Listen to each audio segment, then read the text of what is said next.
Hello दोस्तों। तो हम लोगों ने संघीय प्रणाली जो है, इसके पहले हमने न्यायिक सुधार के बारे में वर्णन कर लिया है। अब हम लोग पढ़ेंगे संघीय प्रणाली के बारे में। तो सबसे पहले संघीय प्रणाली को समझने से पहले हम लोग समझते हैं कि एकात्मक प्रणाली क्या होती है, एंड तब देन पढ़ेंगे संघीय प्रणाली क्या होती है।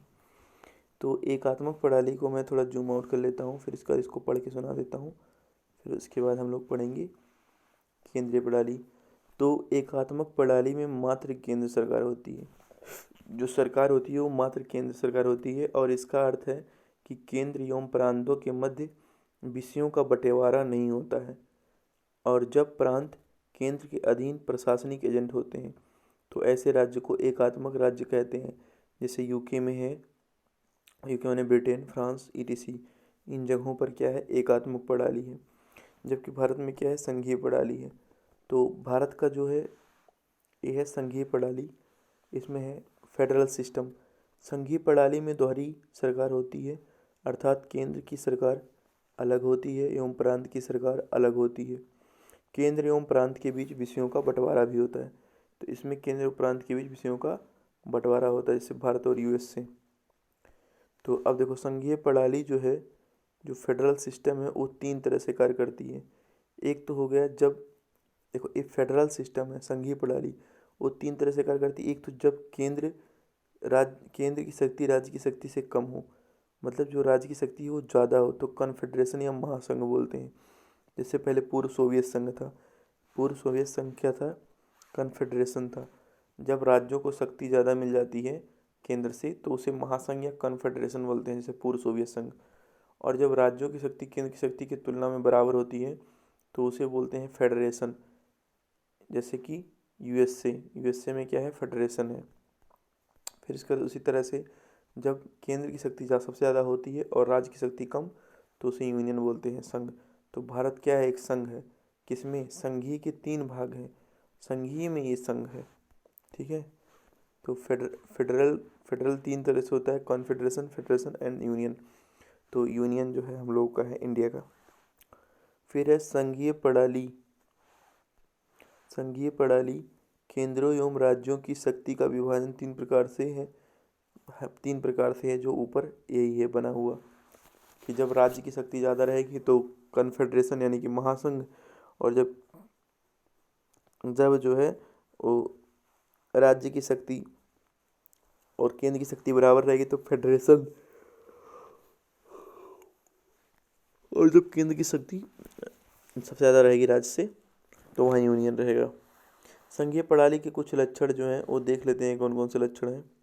तो पढ़ेंगे, पहला लक्षण क्या होता है कि इसमें दोहरी व्यवस्था, राज्य व्यवस्था यानी द्वारा सरकार होती है। जो संघीय प्रणाली है उसमें दोहरी राज्य व्यवस्था या द्वारा सरकार होती है। इसमें केंद्र सरकार का एक अलग सरकार होता है और राज्यों का एक अलग सरकार होता है। फिर दूसरा है, केंद्र एवं राज्यों के मध्य जो विषय हैं उनका बंटवारा रहता है। और इसमें संघीय में लिखित संविधान होता है और संविधान की सर्वोच्चता होती है।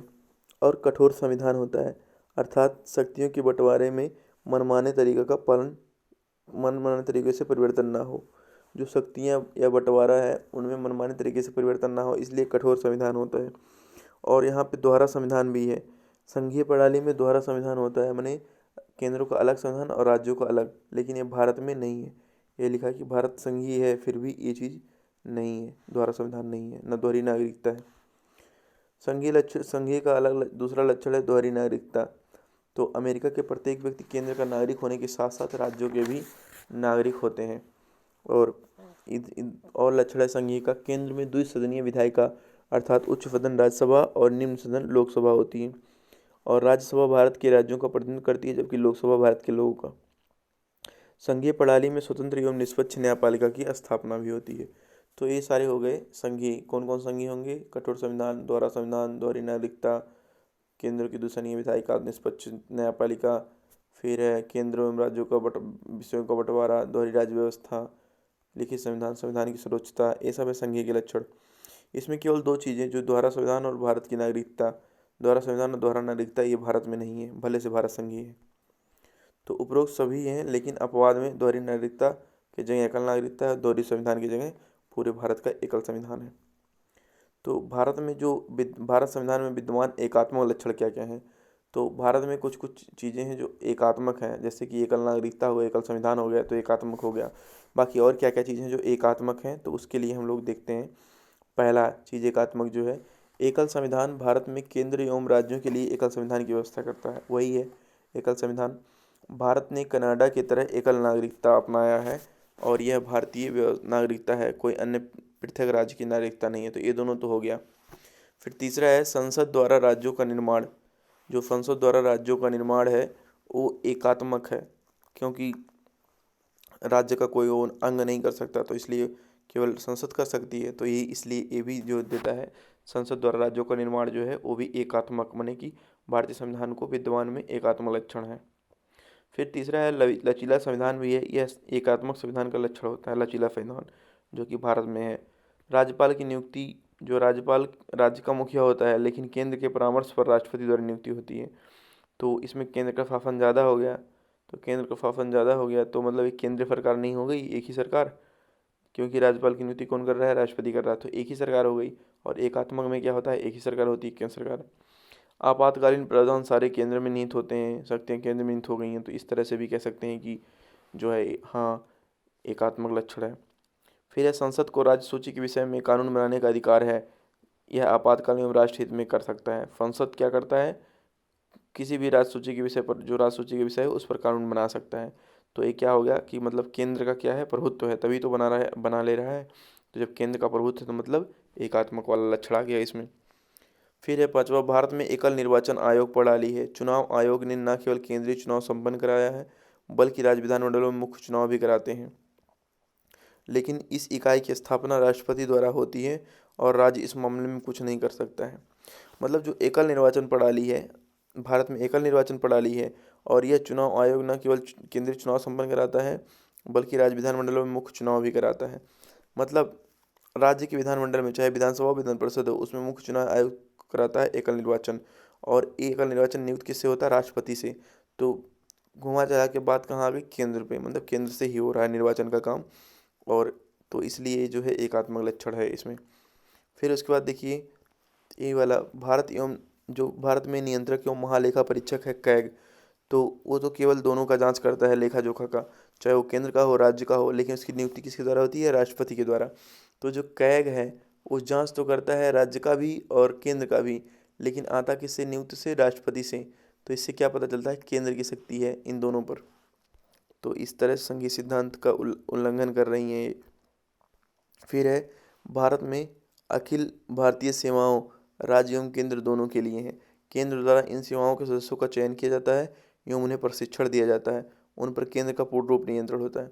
मतलब कि जो भारत में जो अखिल सेवाएं हैं, चाहे वो केंद्र और राज्य दोनों में है, लेकिन उसको प्रशिक्षण कौन देता है, केंद्र सरकार ही अपने अंडर में देती है। तो क्या है, सिद्धांत का उल्लंघन हो गया ना संघीय। फिर है एकीकृत न्याय व्यवस्था, मतलब केंद्र में सुप्रीम कोर्ट के अधीन उच्च न्यायालय होते हैं। जो उच्च न्यायालय है वो सुप्रीम कोर्ट के अधीन होता है, तो एकीकृत न्याय व्यवस्था है, ये भी एक आत्म लक्षण है। फिर है कुछ विधेयकों को राज्यपालों द्वारा राष्ट्रपति के लिए आरक्षित करना, इसे राष्ट्रपति 2 बार रोक सकती है, क्योंकि राज्य विधेयकों पर वीटो का अधिकार है। तो क्या हो गया कि राज्यपाल क्या करता है, राष्ट्रपति के लिए आरक्षित करता है, इसका मतलब हो गया। लगता है नींद आ रही है, 2:55 हो गए हैं सुबह के। तो कुछ विधेयकों को राज्यपाल द्वारा राष्ट्रपति के लिए आरक्षित करता है, इसे राष्ट्रपति 2 बार रोक सकता है, क्योंकि राज्य विधेयकों पर वीटो का अधिकार है। तो वीटो का अधिकार है, इसलिए क्या करता है, रोक सकता है। फिर है, तो वीटो का अधिकार राष्ट्रपति प्रयोग कर रहा है राज्यपाल के द्वारा, तो क्या हो गया कि केंद्र में शक्ति हो गई, तो इसलिए एकात्मक है। फिर लास्ट टू सेकंड है कि सशक्त एवं मजबूत शक्तियों को विभाजन केंद्र के पक्ष में होता है, ये भी है। फिर लास्ट है, राज्यसभा में राज्यों का असमान प्रतिनिधित्व जनसंख्या के अनुसार प्रतिनिधित्व होता है, तो इससे भी क्या पता चलता है कि एकात्मक लक्षण है।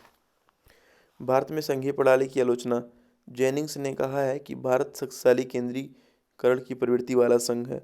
जो भारत है वो शक्तिशाली केंद्रीकरण की प्रवृत्ति वाला संघ है। फिर एक केसी वियर जो ब्रिटेन के हैं, वो कहते हैं भारत अर्ध संघ है, क्वाजी फेडरल। और ग्रेनविल ऑस्टिन कहते हैं भारत में सहकारी संघवाद है। केसी वियर कहते हैं कि भारत जो है वो अर्धसंघ है, और ग्रेनविल ऑस्टिन कहते हैं कि भारत में सहकारी संघवाद है।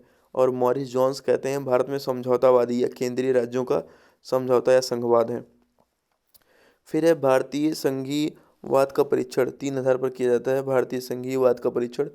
एक तो है संविधान का प्रावधान अनुच्छेद 1 के अनुसार, मतलब भारत में संघीयवाद है, माने भारत एक संघीय है, तो इसका कैसे परीक्षण करेंगे, तो 3 तरह से है। एक तो संविधान का अनुच्छेद 1 कहता है कि भारत राज्यों का संघ होगा, इस प्रकार संघीय प्रणाली अपनाई गई है। और एक संविधान सभा का दृष्टिकोण जिसमें भीमराव अम्बेडकर ने कहा है, भीमराव अम्बेडकर ने क्या कहा है उसको हम लोग जूम करके देखते हैं। भीमराव अम्बेडकर ने कहा है कि हमने जानबूझकर यूनियन प्रकार की जो है वो संघीय प्रणाली अपनाई है, क्योंकि भारत विविधताओं का देश है, अतः भविष्य में विखंडनकारी चुनौतियां उत्पन्न हो सकती हैं। ऐसी चुनौतियों का दमन करने के लिए मजबूत केंद्र का होना आवश्यक है।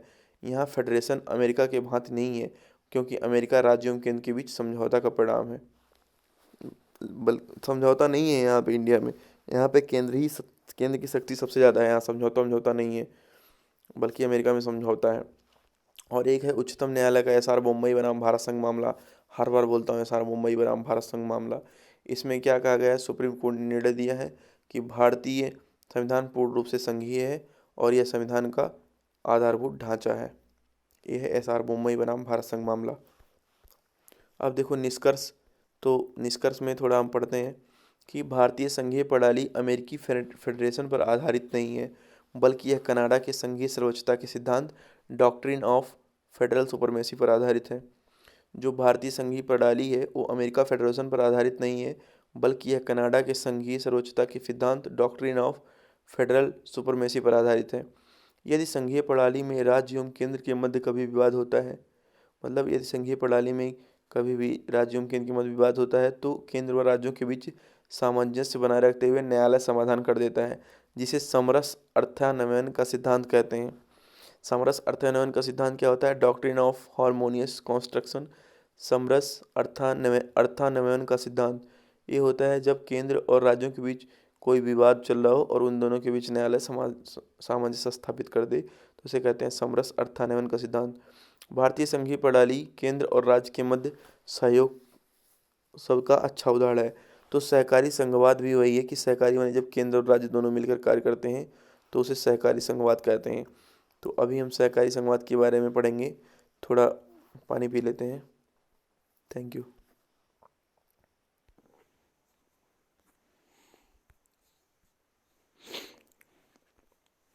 भारत में सहकारी संघवाद, भारत कह रहा हूँ, हाँ, भारत में सहकारी संघवाद के बारे में पढ़ेंगे, जिसमें केंद्र और राज्य दोनों मिलकर काम करते हैं।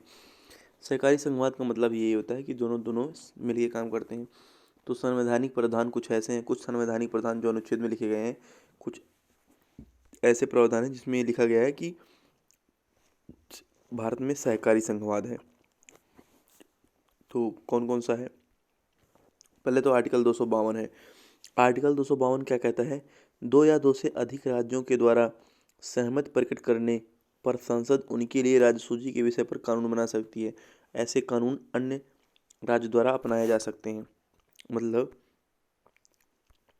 जैसे 2 या 2 से अधिक राज्य के द्वारा सहमति प्रकट करने पर, जैसे कोई कानून चाहता है, कोई भी राज्य 2 या 2 से अधिक राज्य कोई कानून चाहता है, तो उसने क्या किया, सहमति प्रकट किया और संसद के सामने रखा। संसद जो है राज्य सूची के विषय पर कानून बना सकती है, और जब कानून बन जाता है तो उन 2 राज्यों के अलावा अगर और भी कोई राज्य चाहता है उस कानून को अपनाना, तो अपना सकता है। ये आर्टिकल 252 कहता है।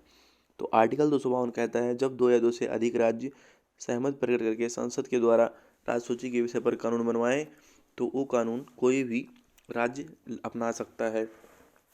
आर्टिकल 258 कहता है कि केंद्र सरकार अपने अधिकार क्षेत्र को राज्य सरकार के परामर्श पर सहमति से उसे सौंप सकती है। जैसे रेलवे हो गया कि जब रेलवे एक राज्य से दूसरे राज्य में जाती है। फिर आर्टिकल 258 राज्य सरकार अपने अधिकार क्षेत्र को केंद्र सरकार को सौंप सकती है, जैसे कानून का। फिर आर्टिकल 262 है, अंतर्राज्यीय नदियों के जल बंटवारे संबंधी विवाद का समाधान संसद करती है और ऐसे मामलों में उच्चतम न्यायालय को हस्तक्षेप करने से रोक सकती है। जो अंतर्राष्ट्रीय नदियों का जल बंटवारा संबंधी विवाद है वो उसका समाधान कौन करता है, संसद करती है तो कहाँ का, राज्य का, लेकिन करती कौन है, संसद। और ऐसे मामले में उच्चतम न्यायालय को हस्तक्षेप करने से रोक सकती है।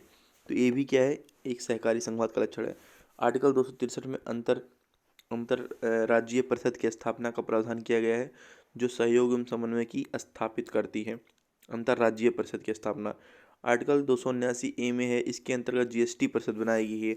जीएसटी परिषद में कोई भी विपक्ष तक्ष नहीं होता है, सब आपस में मिल करके राज्य एवं केंद्र के मध्य जो है सहकारिता का अच्छा उदाहरण प्रस्तुत होती है। इसमें आर्टिकल 280 में है वित्त आयोग। तो वित्त आयोग जो है केंद्र एवं राज्य के आय के बीच समझौता करता है और इसके कार्य हैं केंद्र एवं राज्य के मध्य वित्तीय क्षेत्र में सरकारी संघवाद की स्थापना करना। फिर है आर्टिकल 290 केंद्र एवं राज्यों के मध्य कुछ खर्चों का प्रावधान जो है वो आर्टिकल 290 में किया गया है। तो ये सारे जो प्रावधान हैं 252, 258, 258 है, 262, 263, 279, 280, 290, ये सारे जो बताते हैं कि सहकारी संघवाद भारत में है। ये तो संविधान में लिखी हैं, संवैधानिक प्रावधान है ये सब, क्योंकि संविधान में लिखे हैं। अब कुछ गैर संवैधानिक प्रावधान देख लेते हैं जो कि संविधान में वर्णित नहीं है लेकिन बताते हैं कि हाँ इंडिया में क्या है, सहकारी संघवाद है। नॉन कॉन्स्टिट्यूशनल प्रोविजंस संविधान में वर्णित नहीं है। पहला तो खुद नीति आयोग है 2015 में। यह अब देखो 2015 में नीति आयोग आया योजना आयोग के स्थान पे। यह योजना आयोग राष्ट्रीय विकास परिषद का रूप होगा। राष्ट्रीय विकास परिषद भी एक है, योजना आयोग एक हो गई।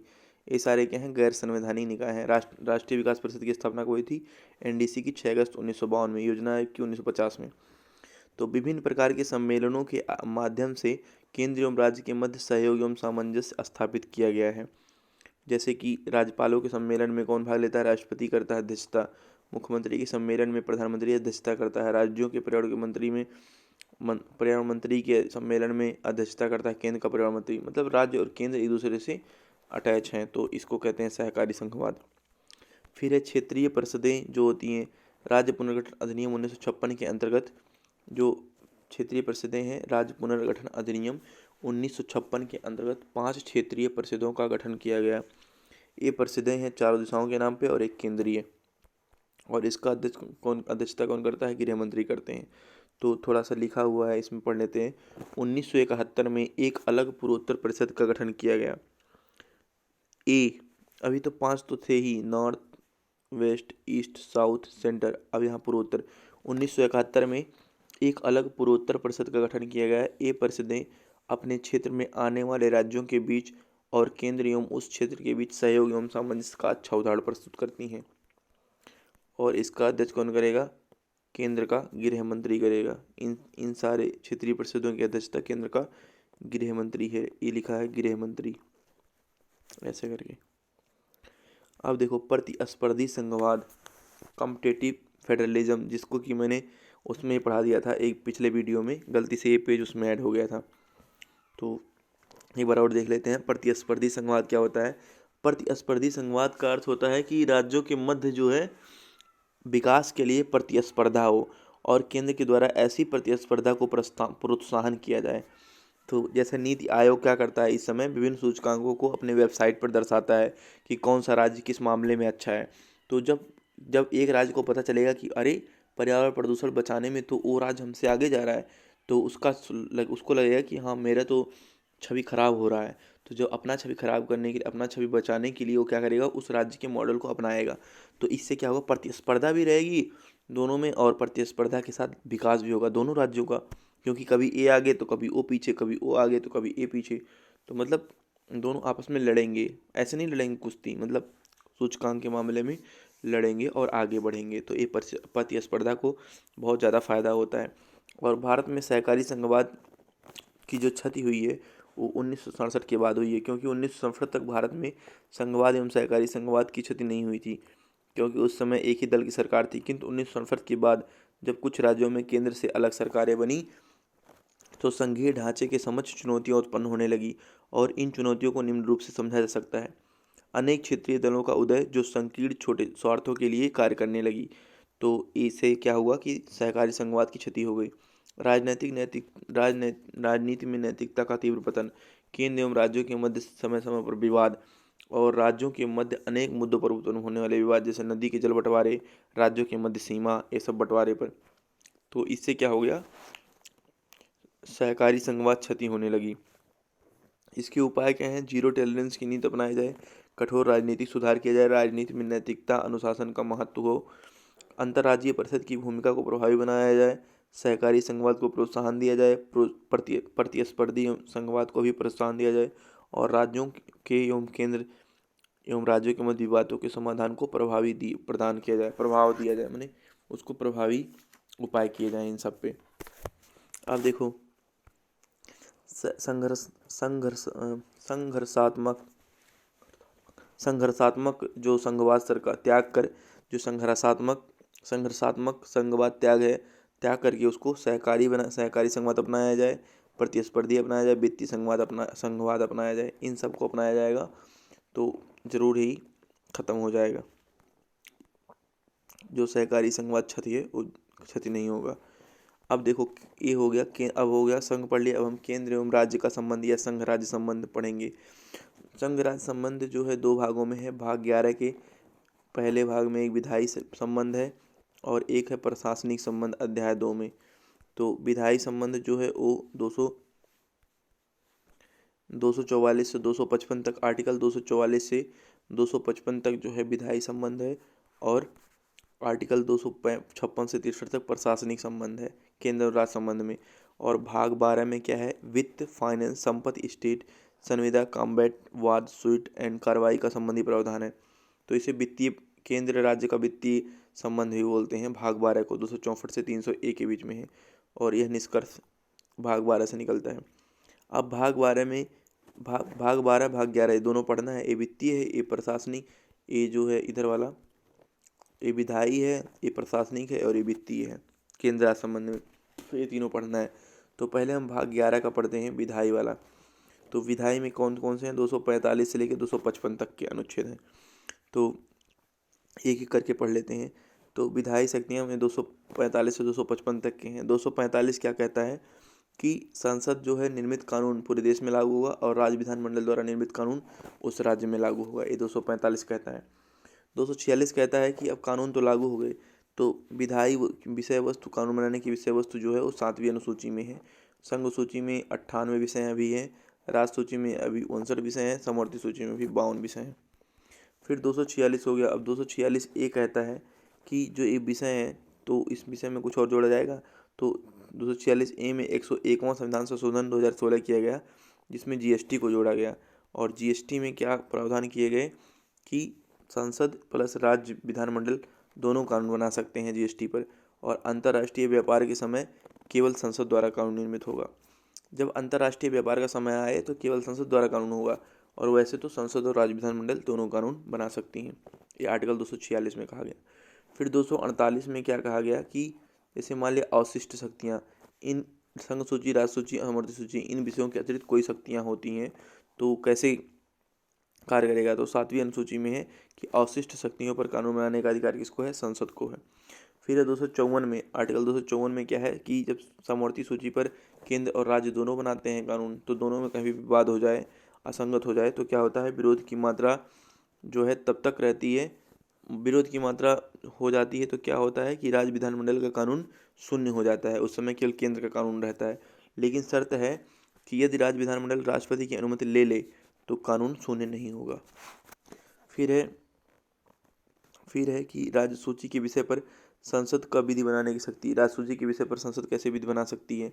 तो पहला तो है बिना राज्यों की सहमति से। तो बिना राज्यों की सहमति से है एक तो आर्टिकल 249 से बना सकती है। बिना राज्य की सहमति नहीं लेगी तब भी राज्यों की सूची पर विषय पर कानून बना लेगी, आर्टिकल 249 के तहत। आर्टिकल 249 के तहत ये कहा गया है कि जब राज्यसभा अपने उपस्थित एवं मतदान करने वाले सदस्यों का 2/3 बहुमत से प्रस्ताव पारित करे तो राज्य सूची जीएसटी का विषय राष्ट्रीय महत्व का हो, और एक बार में एक वर्ष के लिए बढ़ाया जा सकता है। ये जो देखो यहाँ छोटे छोटे लिखा है, एक बार में एक वर्ष के लिए बढ़ाया जा सकता है, और पुनः संकल्प के बाद एक वर्ष के लिए होता है। और ये पुनः संकल्प कैसे होता है? इसी 2/3 बहुमत से, संसद के सदस्यों, राज्यसभा के सदस्यों के 2/3 बहुमत से। तो ये हो गया आर्टिकल 249 से बिना राज्यों की सहमति से ये जो है राज्य सूची के विषय पर कानून बना सकता है। और 250 में क्या कहा गया है कि आपातकाल 352 राष्ट्रीय आपात लागू है तब तक संसद कानून बना सकती है। आपातकाल के समापन के बाद 6 माह तक लागू रह सकता है ये कानून। और राज्यों की सहमति से कब बना सकती है, जब आर्टिकल 252 जो कि हमने पढ़ लिया है, जब 2 या 2 से अधिक राज्य सहमत प्रकट करें कि संसद राज्य सूची के विषय पर कानून बनाए तो ये कानून बना सकता है और यह अन्य राज्य भी लागू कर सकते हैं कानून मन करे तो। ये हो गया। अब देखो इसमें हमने क्या कौन कौन से आर्टिकल पढ़ लिए हैं। आर्टिकल हमने पढ़ लिया है 252, बहुत सारे आर्टिकल पढ़ लिए अभी तो, लेकिन भाग 11 में भी कुछ आर्टिकल देखते हैं। एक तो 245 जिसमें संसद द्वारा निर्मित कानून मैंने पूरे देश में लागू होगा, राज्य विधानमंडल द्वारा निर्मित कानून राज्य में लागू होगा। 246 में विधायी शक्तियाँ हैं। विधायी शक्तियों में बताया गया है कि 7वीं अनुसूची के बारे में, एक तो संघ अनुसूची की, राज्य सूची, समवर्ती सूची।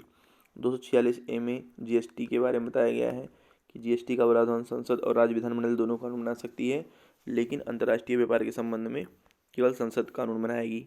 और GST को जोड़ा कब गया, 101 में संविधान संशोधन 2016 के द्वारा। 248 में क्या है, अवशिष्ट शक्तियाँ हैं। 254 में समवर्ती के बीच असंगत विवाद है। और 249 में राज्यसभा का 2/3 सदस्य बहुमत से राज्य सूची विषय पर संसद कानून बनाएगा। और 250 में आपातकाल के संसद कानून बनाएगा। और 252 में क्या है, 2 या 2 से अधिक राज्यों के सहमत से बनाएगा। तो ये तो हो गया। अब देखो 253 है। 253 में क्या है कि अंतर्राष्ट्रीय संधियों को लागू करने के लिए कानून बनाने की शक्ति संसद को होगी। जब अंतर्राष्ट्रीय संधियाँ लागू करनी हो तो कानून बनाने की शक्ति किसकी होगी, संसद की। ये हो गया विधायी शक्तियाँ खत्म। 245 से 255 तक विधायी शक्तियाँ।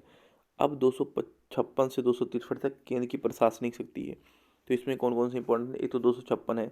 256 में क्या है कि संघ एवं राज्यों की बाध्यता। तो संघ एवं राज्यों की बाध्यता से क्या समझते हैं, राज्यों की सरकारें इस प्रकार चलाई जाएंगी जिससे संसद के द्वारा बनाए गए कानून का पालन राज्य में होता रहे। यदि ऐसा नहीं हो रहा है तो केंद्र सरकार राज्य सरकारों को इसमें निर्देश दे सकती हैं। आर्टिकल 257 कहता है कुछ दशाओं में केंद्र पर राज्यों का नियंत्रण। तो राज्य की कार्यपालिका शक्ति का प्रयोग इस प्रकार किया जाना चाहिए कि राज्य की सरकार इस प्रकार चलाई जानी चाहिए जिससे केंद्र को अपनी कार्यपालिका शक्ति के प्रयोग में अपनी सरकार चलाने में कोई बाधा ना आवे। केंद्र की सरकार इस संबंध में राज्यों को कोई भी निर्देश दे सकती है। केंद्र सरकार राष्ट्रीय एवं सैनिक महत्व के संचार साधनों एवं रेलवे के संरक्षण के संबंध में कोई निर्देश दे सकती है। मतलब केंद्र सरकार राज्य को कोई भी निर्देश दे सकती है आर्टिकल 257 के तहत इन पर नियंत्रण रखने के लिए। फिर है 258, हम लोग पढ़ ही चुके हैं एक बार, कि राष्ट्रपति राज्य सरकार की सहमति से केंद्र सरकार के अधिकार क्षेत्र को राज्यों को सौंप देती है। और 258A, राज्य सरकार अपने अधिकार के क्षेत्र को केंद्र को सौंप देते हैं। फिर है अब देखो केंद्र एवं राज्य के बीच जो विवाद समाधान यंत्र है, तो डिस्प्यूट रिप्रेजेंट मैकेनिज्म क्या क्या है। तो पहला तो हो गया अंतर्राष्ट्रीय जल विवाद, अंतर्राज्यीय जल विवाद। जब इसको आर्टिकल 262 में जब अंतर्राज्यीय जल विवाद 262 के अंतर्गत आता है। अनुच्छेद 262 अंतर्राज्यीय नदियों के जल बंटवारे से संबंधित विवाद की समाधान शक्ति संसद को सौंपता है। परिणाम स्वरूप संसद ने 2 अधिनियम बनाए हैं। संसद ने 2 अधिनियम कौन कौन से बनाए, एक तो नदी बोर्ड अधिनियम 1956 और एक अंतर्राज्यीय जल विवाद 1956। तो नदी बोर्ड अधिनियम जो बनाया है ये क्या है, अंतर्राज्यीय जल विवाद को सुलझाने के लिए नदी बोर्ड अधिनियम 1956 बनाया है। यह एक बचावकारी कदम है। किसी नदी के लिए एक बोर्ड स्थापित किया जा सकता है। यह नदी बोर्ड के जल के संपूर्ण प्रबंध के विषय में सिफारिश करता है। जो नदी बोर्ड अधिनियम 1956 है ये जो है एक बचावकारी अधिनियम है और इसमें ये कहा गया है कि किसी भी नदी के लिए एक बोर्ड का गठन किया जा सकता है और यह गठन नदी के जल के संपूर्ण प्रबंधन को के विषय में सिफारिश प्रदान करता है। जैसे नदी जल उपयोग कहाँ किया जाए, प्रदूषण के नियंत्रण, बाढ़ नियंत्रण, नहर बांध, इन सब के बारे में ये नदी बोर्ड अधिनियम देता है। और दूसरा एक बनाया गया अंतर्राज्यीय नदी जल विवाद अधिनियम 1956। तो अंतर्राज्यीय नदी जल विवाद 1956 जब बनाया गया संसद के द्वारा, तो इसमें यह कहा गया है कि यह समाधान का प्रभावी कानून है। इसके अंतर्गत शिकायत प्राप्त करने की 1 वर्ष के भीतर एक अस्थायी अधिकरण की स्थापना की जाती है। कितने 1 वर्ष के, जैसे ही मान लिया कोई अंतर्राज्यीय जल विवाद आया तो इसके अंतर्गत क्या होगा, एक वर्ष के भीतर ही अस्थायी अधिकरण की स्थापना की जाएगी। जैसे कावेरी नदी जल विवाद अधिकरण, कृष्णा नदी जल विवाद अधिकरण। तो ये अधिकरण क्या करेंगे, अधिकरण में न्यायाधीश सम्मिलित होते हैं और अधिकरण के द्वारा दिए गए निर्णय को उच्चतम न्यायालय के निर्णय के समकक्ष माना जाएगा। जो अधिकरण निर्णय देगा वो समझा जाएगा कि उच्चतम न्यायालय ने निर्णय दिया है। इस प्रकार अधिकरण निर्णय अंतिम एवं बाध्यकारी होता है। इसमें अधिकरण का जो निर्णय होता है अंतिम एवं बाध्यकारी होता है। अधिकरण को 3 वर्ष में निर्णय दे देना होता है, मतलब 3 वर्ष के अंदर निर्णय दे देगा। इसकी कमी क्या है? तो सभी नदी के लिए तो जल बोर्ड नहीं है। अधिकरण का फैसला बाध्यकारी है। अधिकरण में केवल न्यायाधीश नियुक्त होते हैं, जबकि राज्य अपना प्रतिनिधित्व चाहते हैं कि मेरा भी प्रतिनिधित्व कोई रहे। तो ये 3 चीज़ें कमियां हैं इसकी। फिर है अंतर्राज्यीय जिला परिषद। अंतर्राज्यीय जिला परिषद नहीं, अंतर्राज्यीय परिषद है। तो अंतर्राज्यीय परिषद क्या होता है? Inter state council. 263 आर्टिकल में है इंटर स्टेट काउंसिल। इसमें क्या है? यह परिषद राष्ट्रपति द्वारा गठित होगा। मैंने इसका गठन किससे होता है? राष्ट्रपति के द्वारा। और पहली बार सरकारिया आयोग 1983 से 87 की सिफारिश पर सर्वप्रथम अंतर्राज्यीय परिषद का गठन किया गया 1980 में।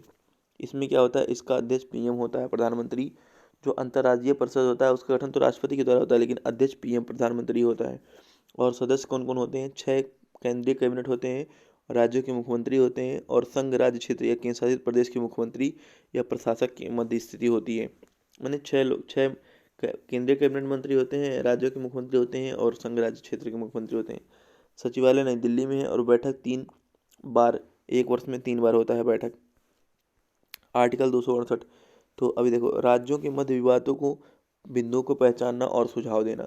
राज्यों के मध्य विवादों के बिंदुओं को पहचानना और सुझाव देना आर्टिकल 263 में अंतर्राज्यीय परिषद का काम है, कि राज्यों के मध्य विवादों के बिंदुओं को पहचानना और सुझाव देना। दूसरा है राज्यों के मध्य सहयोग एवं सामंजस्य स्थापित करना और उसका प्रयत्न करना, और ऐसे विषयों की जांच करने के लिए केंद्र एवं सरकार के जिसमें सामान्य हित हो, केंद्र एवं राज्य सरकार के सामान्य हित हो। तो राज्यों के मध्य सहयोग एवं सामंजस्य, नीति एवं कार्रवाई के मध्य अच्छे समन्वय। तो ये हेडिंग है। समीक्षा क्या है? अंतर्राज्यीय परिषदें अपेक्षा के अनुरूप भूमिका निभा पाने में सफल नहीं रही हैं।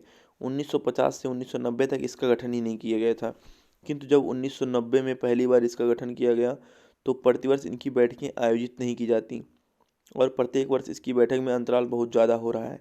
इसकी बैठक का आयोजन केंद्र एवं राज्यों के सहयोग पर निर्भर करता है, किंतु राजनीतिक पतन तीव्र गति से हुआ है, अतः बैठकों के आयोजन में सहयोग का अभाव रहा है। किंतु अंतर्राज्यीय परिषद संघ जो है क्या है? किंतु अंतर्राज्यीय परिषद संघ एवं या केंद्र राज्यों के संबंध को बनाने का बेहतर तरीका है। यह सरकारी संघवाद का प्रमुख आधार है, अतः राजनीतिक विरोधों से दूर रहकर इसकी भूमिका को प्रभावी बनाने की आवश्यकता है। अब ये हो गया प्रशासनिक शक्ति के बारे में। अब हम लोग पढ़ेंगे किसके बारे में? भाग 12 में, जिसमें इसकी केंद्र एवं राज्य की वित्तीय शक्तियों के बारे में दिया है। एकदम साफ नहीं लिखा है, लेकिन यही है 264 से 300 तक। तो 265 में है बिना प्रतिनिधित्व के कर नहीं सिद्धांत। 265 में संसद के प्राधिकार के बिना ना तो कोई कर लगाया सकता है और ना ही वसूला जा सकता है। 266 के 1 में क्या कहा गया है? कि संचित निधि जो है उस पर संसद का नियंत्रण है, और लोक लेखा निधि पर भी संसद का नियंत्रण है। 267 1 में कहा गया कि आकस्मिक निधि पर राष्ट्रपति का नियंत्रण है। अब देखो 275 क्या कहता है? केंद्र एवं राज्यों की सहायता एवं अनुदान देना। केंद्र के द्वारा राज्यों को सहायता एवं अनुदान देना आर्टिकल 275 में है। आर्टिकल 279 में क्या है? कि सरकार की शुद्ध आय का जो आय व्यय है उसका कैग प्रमाणित करता है, शुद्ध आय को। आर्टिकल 279 ए में क्या है? तो आर्टिकल 279 में है कि जो वस्तु एवं सेवा कर है जीएसटी, उस पर उसका अध्यक्ष जो होता है भारत का वित्त मंत्री होता है, और राज्यों के वित्त मंत्री इसके सदस्य होते हैं। जीएसटी का अध्यक्ष कौन होता है? भारत का वित्त मंत्री। जीएसटी का अध्यक्ष कौन होता है? Finance minister of India, Bharat का वित्त मंत्री। और इसके अन्य सदस्य जो होते हैं वो अन्य जो मतलब राज्यों के यूटी और वित्त मंत्री इसके सदस्य होते हैं। तो ये हो गया आज का मतलब यहाँ तक हो गया। अब हम कल पढ़ेंगे वित्त आयोग के बारे में। वित्त आयोग आया है बीच में ना, तो वित्त आयोग के बारे में पढ़ेंगे। और वित्त आयोग के पढ़ने के बाद हम लोग पढ़ेंगे कैग के बारे में। कैग हो गया, वित्त आयोग हो गया। फिर चलो ठीक है, इतना भी बताते हैं, कैग और वित्त आयोग के बारे में पढ़ेंगे। तो अभी आज के लिए इतना ही।